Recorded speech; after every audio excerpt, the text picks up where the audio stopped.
You're listening to The Coaching Divas, a podcast for everyone navigating the twists and turns of corporate life. Follow along as we chat through common workplace situations and extend the coach approach to help you handle them with ease.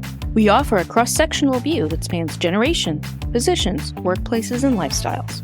We're your hosts, Claudia Jones, Daniela Velkovic, and Misha Jethba, and we are The Coaching Divas.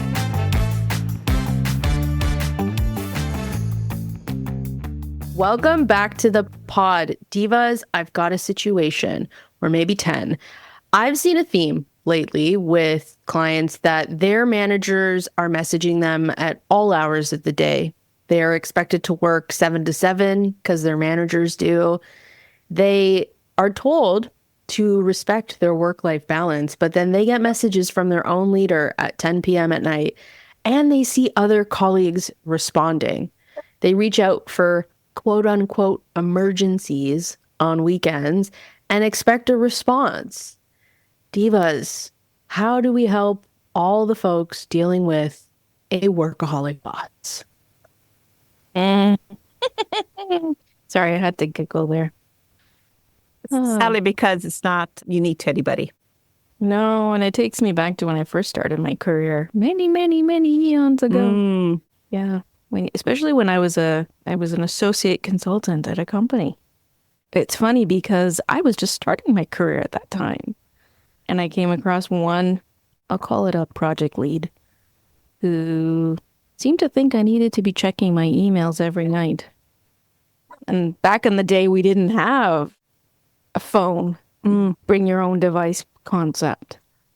It was weird because I didn't have the words then.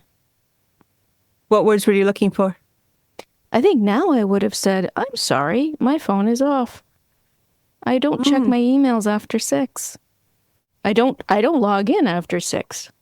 Now, obviously, because that was a consulting company, I'd have to reflect on today what type of culture I'm joining and lean into what does my phone offer from a technology perspective to support that.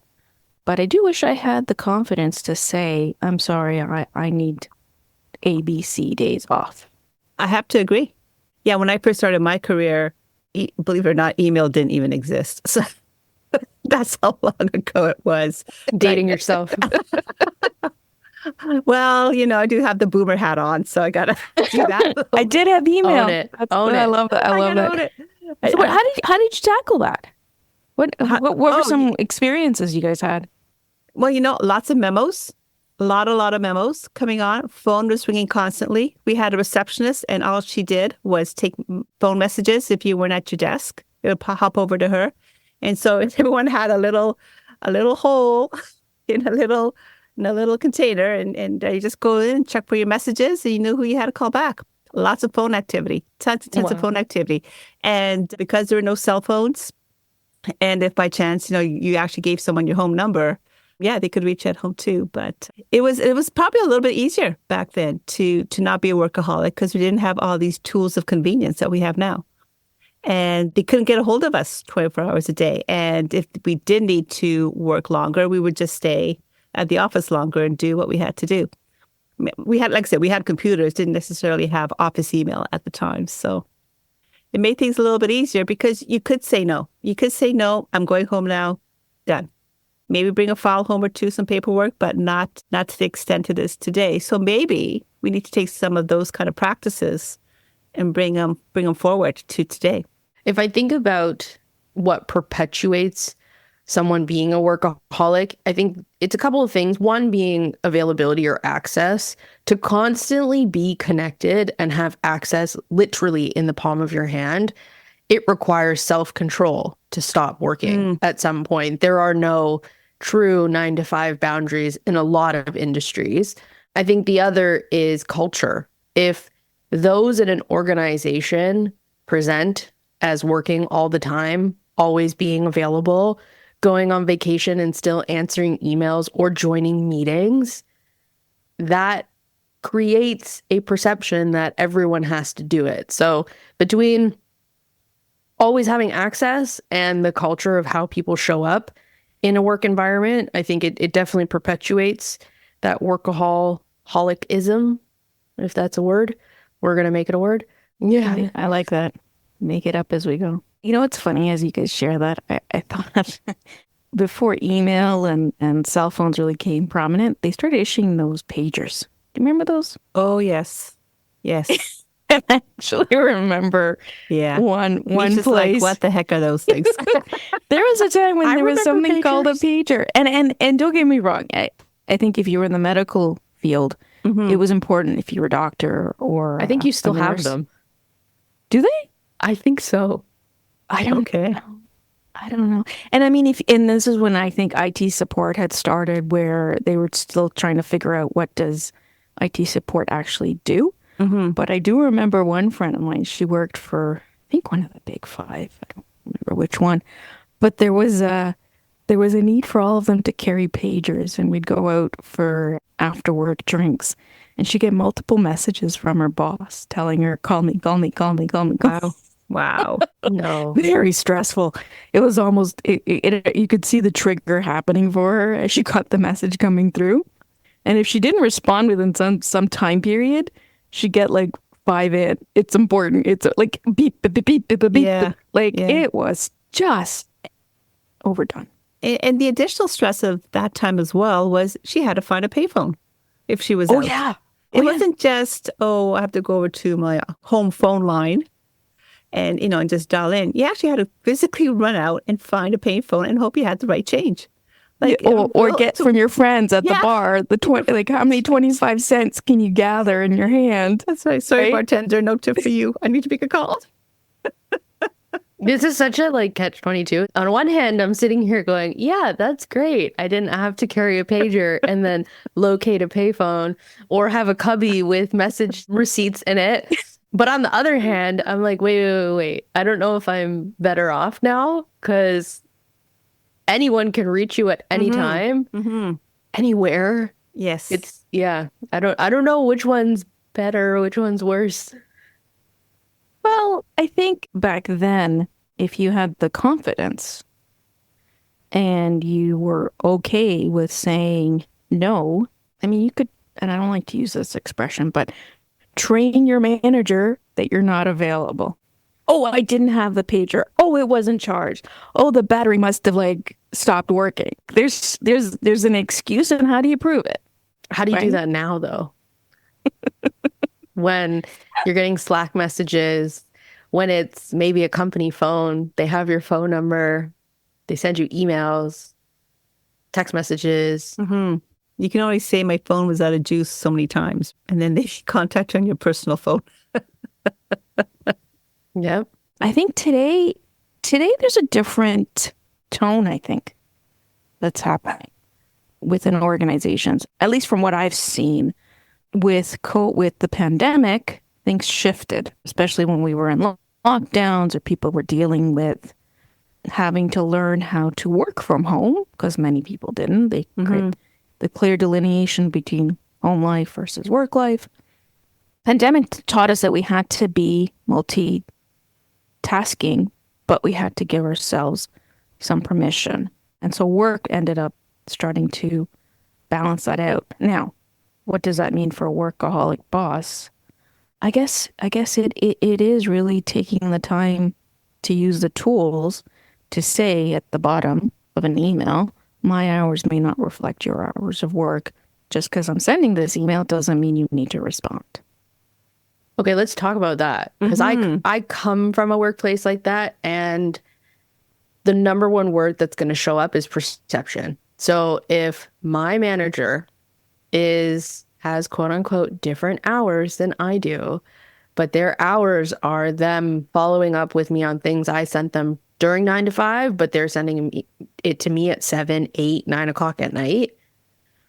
And somewhere there is a sense of urgency. Perhaps I was waiting on them to respond, but now they're responding at 9 o'clock at night. Do I continue the conversation at 9 o'clock at night when it could help me be productive during my 9 to 5 tomorrow?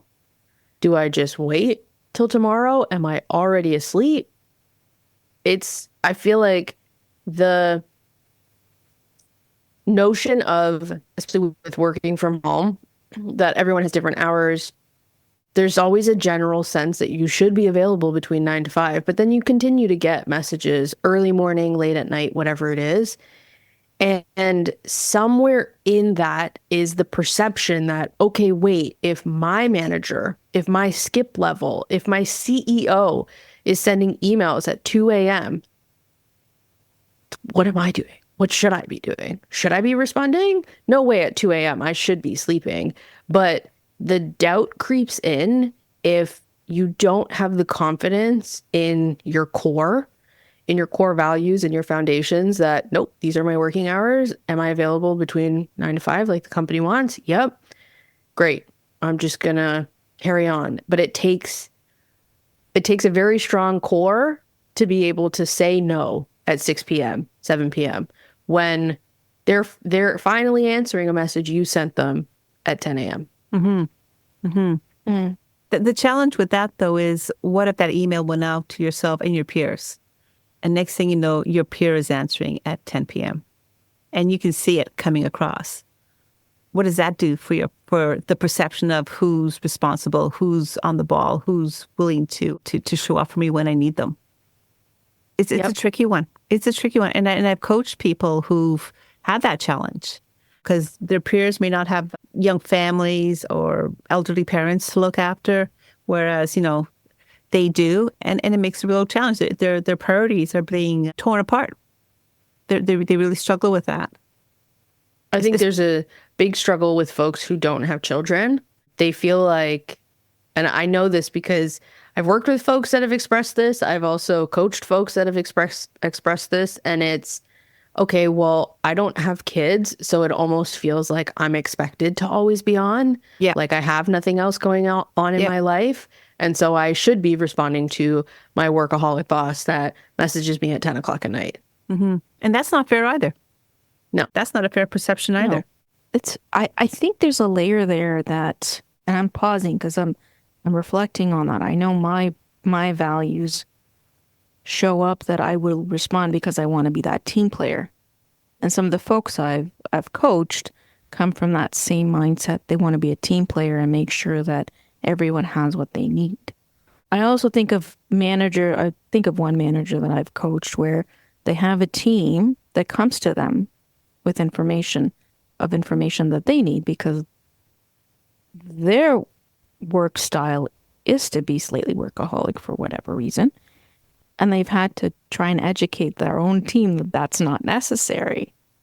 So it's a complex situation because they want to set the right tone, but they also want their own team to honor their own boundaries. So I think there's a bit of a compromise and open conversation that may need to happen around what does effective work look like. Right. And working so many hours is not necessarily the answer. Just because you're physically present and physically checking emails, putting presentations together, doing analysis, if you're burnt out, you're not necessarily doing your best work. I also think that conversation requires there to be trust. Mm-hmm. You can't just have that conversation with anybody in any work environment because it is the difference between what the culture is saying and how your boss is showing up. And if you don't have the trust in your boss to have the conversation of, hey, our culture talks about respecting our boundaries and work-life balance, and your hours conflict with mine, and the boss is not the type of person that you trust to have that conversation with, it's going to reflect negatively on you. You're not going to have that conversation. Can I raise the bar slightly? Mm-hmm. Go for it. What if your colleague that you work with directly is the workaholic? Well, I've kind of been there. I've had peers that they fire on different cylinders than I do. Their output and my output are very different.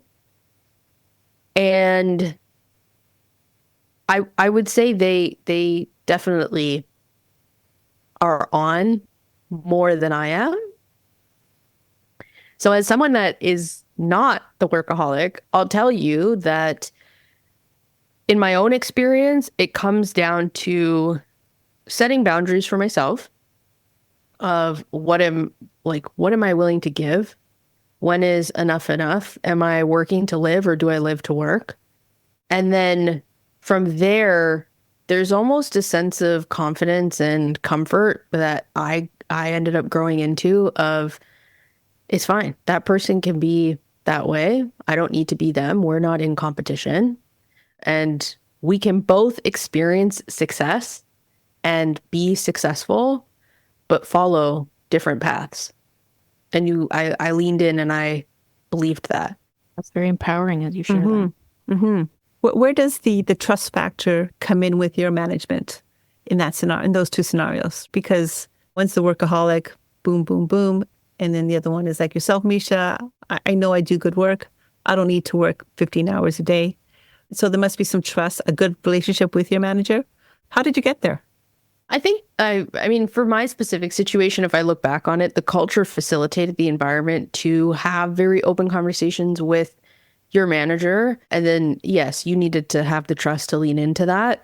And if I think about it, I actually do remember having a conversation with my manager about it. And they said it themselves. They said, Misha, you are not this person, and this person is not you. Mm-hmm. You do not have to work the way they do, and they're never going to work the way you do. And that's totally okay because you guys are both productive. Mm-hmm. Isn't that refreshing? Oh, it was so refreshing. That's very refreshing. I was like, okay, great. I'm going to just keep doing me then. Yeah. So I think that provides us some hope that, we don't all have to be the same. So if someone is a workaholic, that's great for them. But if you're not, that's good for you too. As long as your output is what's expected and you're meeting expectations or exceeding them even, right? The tricky part there, though, is the culture. Because there are companies that don't have that culture. I mean, I've worked for some where it's, and I've coached people that worked for some where the perception is the longer you work, the more that you are, and I'll use the expression bums and seats. Before the pandemic, it was bums and seats. If you're bums and seats, you're showing evidence of productivity, even though you might not be doing anything. Yeah. But you were in at 7 and you were there till 6. Yeah. And that optics is challenging. It is. And I've always struggled with that because I've seen people coming in at 7 and what are they doing? They're reading the paper. but they're in their seat. And so again, it goes back to optics and perception. Are they really that much more productive? I don't know. Yeah, when I think about how do you deal with a workaholic boss? How do you be okay with it, more or less? My mind goes to really understanding the work environment that you want to work in. I'm also thinking about values as well. Boundaries are definitely part of this conversation too. I remember when I became a manager, I had this concept that I almost had to be like a porcelain doll. No cracks, no flaws, always shining, always smiling, always has the answer. And I'll tell you right now, that's the quickest way to burn out. Thankfully, I realized that I can try and make mistakes and have flaws and cracks. And one of the things that I realized was I cannot be on all the time. I cannot be responding to emails and messages at 9, 10, 11 o'clock at night. I can't be waking up to 6 a.m. phone calls because something's gone wrong. I can't do it. And I remember in that aspect, I set a boundary. Here's the pro of technology now.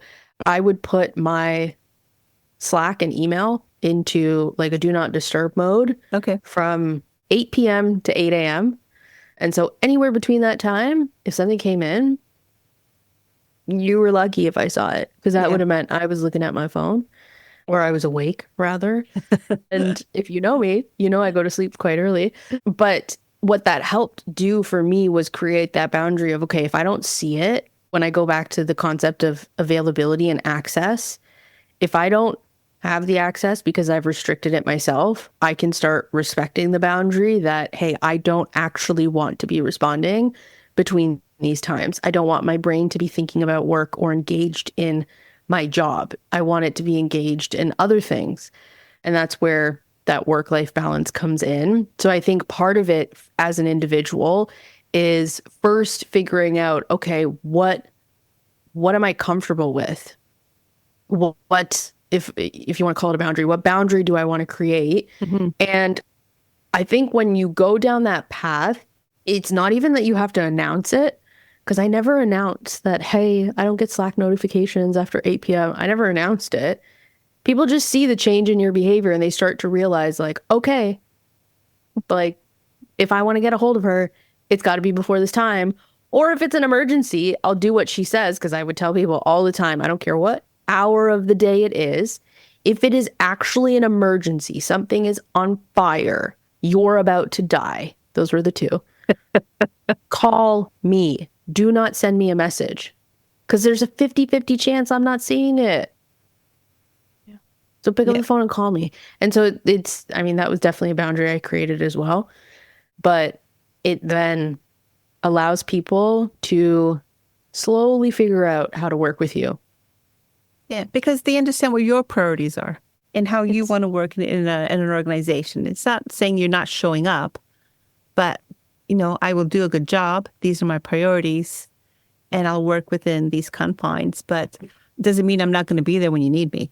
Like I said, if it's an emergency, pick up the phone and call me. Don't send a message. Yeah, if we're launching a big project, sure, Yeah. I'll work overtime. Yeah. I'll stay here till 3 a.m. in the morning to launch something. Yeah, there's no doubt that I'm a team player, but I'm going to be selective of where I'm a team player, and I don't need to do it 24 hours a day, 7 days a week, 365 days a year. Right. Not everything is on fire. Correct. That's Well, so if everything's on empowering. fire, nothing's on fire. That's right. That's right. That's right.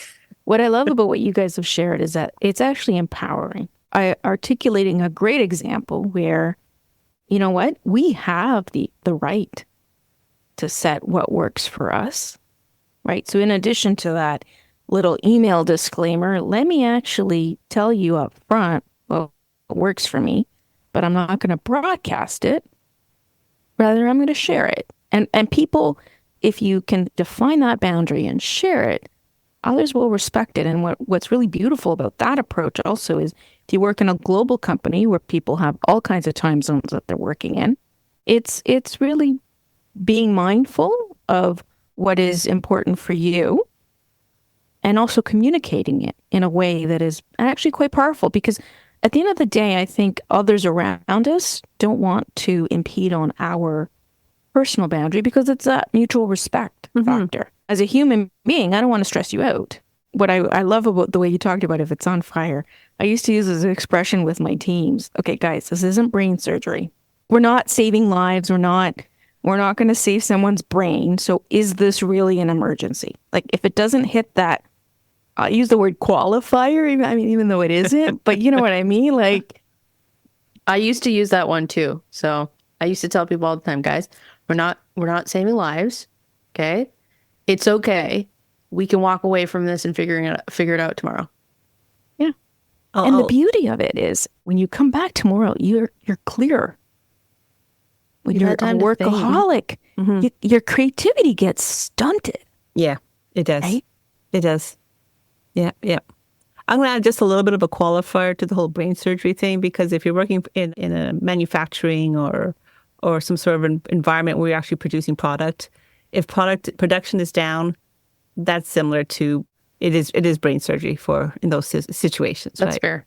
That's very fair. If you're not building, absolutely. it's not just one person; it's the whole chain goes down. So yeah, but then what that really highlights though is what is the bar that we need to make sure we don't cross when it comes to knowing when to contact somebody. What is that? What is that threshold? On a tactical note, I've seen folks who will more or less set like an out of office every single day. And it's as soon as you send an email past 5 o'clock, you get an automated response saying, I'll get to this at tomorrow morning at 9 a.m. when I get back into the office. I've also had it where, because I provided the example of if it's really important, call me. Okay, great. What happens if you have somebody that abuses that and doesn't know what an emergency is? Yeah. I've had it. And you pick up the call. I've done it where I've picked up the call 9:30, 10 o'clock at night. And they're in a panic. Misha, what do I do? This is happening and this and this.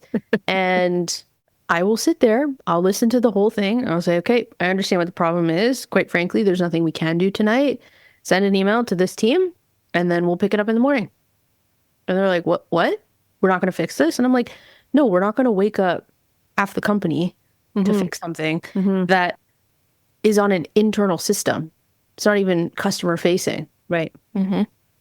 Like, no, we can still, can we work around it? Yep. Can we keep moving? Yep. Great. Keep going. Yeah. And as their senior leader, manager, you offered them an ear so they could provide their voice because they just wanted to be heard in that case. Oh, yeah.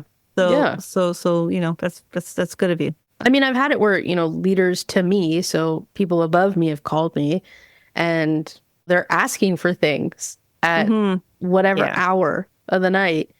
And I've said, okay, yep, no problem, but I'll get you this tomorrow. Yeah. And they'll be like, oh, can you just send me it now? And I'm like, no, could you actually send me a Slack message so I don't forget about this? But I'm otherwise engaged right now. Yeah. And and they get it. They get it pretty quickly. Like, oh yeah, it's 8:30. I guess I should have just sent you a Slack message anyways. Yeah. And I'm like, well, learning for next time. Ciao, good night. Yeah. I love the confidence you share that with. What you guys have highlighted, though, is a couple of other things for those that are the bosses, that are the workaholics. For me, what's come up is this idea, like, what are the business rules that qualify as a true emergency? And how many people know that? Yes. I think that's part of our business operating procedures that we need to have in place as leaders. Yeah, leaders need to establish it. Yeah, because then what's a true emergency is a true emergency, and it isn't just well, I had a bright idea, I want my people to execute it now. Yeah. The sacred cow. Oh, I like that. I like that analogy. What's the sacred cow? What's the sacred cow? Yeah, and sometimes when you get some very high maintenance CEOs, executive chairs, it's tough to manage them. I've worked for some organizations who've had some very high profile CEOs. Man, when they call, people jump. And a lot of times it's for activities which you bust your butt to pull together. And they're like, oh, I thought this would end up differently. And then just throw it to the side. And you're like, what the heck have I been doing for the past several hours? Very discouraging, but those people are a different breed. Those people are a different breed for sure. And I've definitely seen that. I've been part of that as well. And I think if you're an individual that's up against that type of leader, especially in a position such as a CEO, I think at some point you have to do the work to figure out your value and what you're willing to tolerate, what you're willing to put up with to feel valued and have someone understand your worth versus this might not be the place for me. This might not be the leader that is going to evoke the best out of me. And don't get me wrong, there are some folks who can work wonders under a CEO or boss that is like that. And they can kind of roll with the punches. They're like, okay, cool, whatever. It kind of just bounces off of them. And so for some people, that type of leader is going to work. But there are people who it's not going to work for.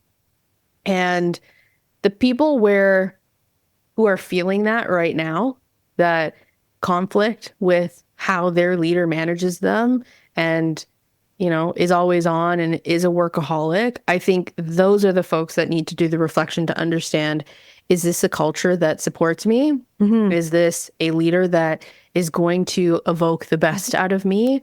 Do I want to follow this person? Yeah. The other thing that, as you mentioned that I kind of comes to light is the idea that when you're dealing with it in the moment, fine, you'll get through it. But then the question that kind of you have to ask yourself is, for me, what am I giving up?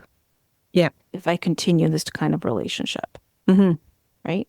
What is the opportunity cost of continuing to have this type of leader? And the other piece around it, I mean, especially if you're starting out in your career, you'll mimic the behaviors you see. And I know that we don't often stop and ask these questions because we get caught up in the rat race and, but that led to my promotion. Yeah. But is that really the type of leader you want to be in the future too? Because, what you're taught is what you're going to potentially do. Yep. And this day and age, you might not have a team that wants to stick around. And it's going to become tougher later to change. Yeah. But then again, sometimes if you don't experience that kind of leader, you don't know what a true workaholic manager is like. So you don't know, you don't recognize in yourself if you're becoming that way because you've never seen it before. So there's a bit of a pro to experiencing that and then kind of deciding for yourself, is this the kind of leader I want to be? Or realize, you know what, it's not a healthy environment to be in. It's not a healthy culture. You know, as I go up in my career, I can decide what kind of leader I want to be. I agree. I think sometimes being exposed to that type of leader does teach you what you don't want to emulate. Yeah. Whereas if you don't see it, you never really know. Which I think is also important when people are starting to get into management or they have that pegged as their growth plan. Oftentimes they're asked, okay, like think about an amazing leader that you had and what do you take away from them? But very rarely does somebody ask you, okay, think about a leader you had that you didn't gel with. You didn't like their style. You, felt a certain way about them. What did they do? What were their behaviors? Ask yourself that question as many times as you ask yourself the positive side of that question, because that's going to also tell you what doesn't work for you. It sure does. Yeah, it really does. Sure. You know, a lot of us almost have to be, nudged and pushed to say, ooh, that's not good for me. This doesn't fit. And until you're there, you don't know. So you're right. So, yeah. You're right. You're very right. Until you're there, you don't know. Yeah. I think, well, maybe this type of podcast might raise some awareness around that. I hope it does. So Divas, great conversation. What are our learnings? What are we taking away from this podcast? I guess one of the things I would take away is, or what I'd offer for folks to take away is the idea that it's healthy sometimes to experience what a workaholic is so you can see what you like and don't like. But I also offer the idea that there have been some great tactics we put forward here. Play with some of those in a workspace, because you may not have an option or the availability of the next role or the next manager, and you may be here for a period of time, 6 months to a year. See how the workspace responds to some of those tactics being applied. Yeah. And I find it's really important to understand what your priorities are and make it known. Again, you don't have to broadcast it. You don't have to make a big deal out of it, but people will know and understand what your priorities are and what you're willing to put up with and what you're not willing to put up with. And I think that's really key, both your peers and also, going up the chain as well. Yeah. I've definitely learned about call notes in cubby holes and pagers.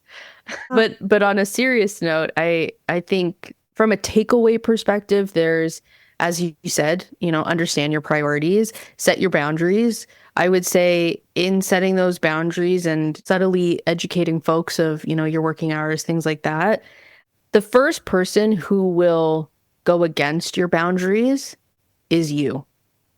It's nobody else. Ooh, interesting. As soon as you're willing to answer that message, pick up that phone call, carry out the action from that phone call and not defer it to the next day, you're actually the one who's disrespecting your boundaries first, not the person. The person challenged them. The person put you at the crossroads of, do I do it or do I not? But if you choose to do it, you're the one who's disrespecting your boundaries first. That's powerful.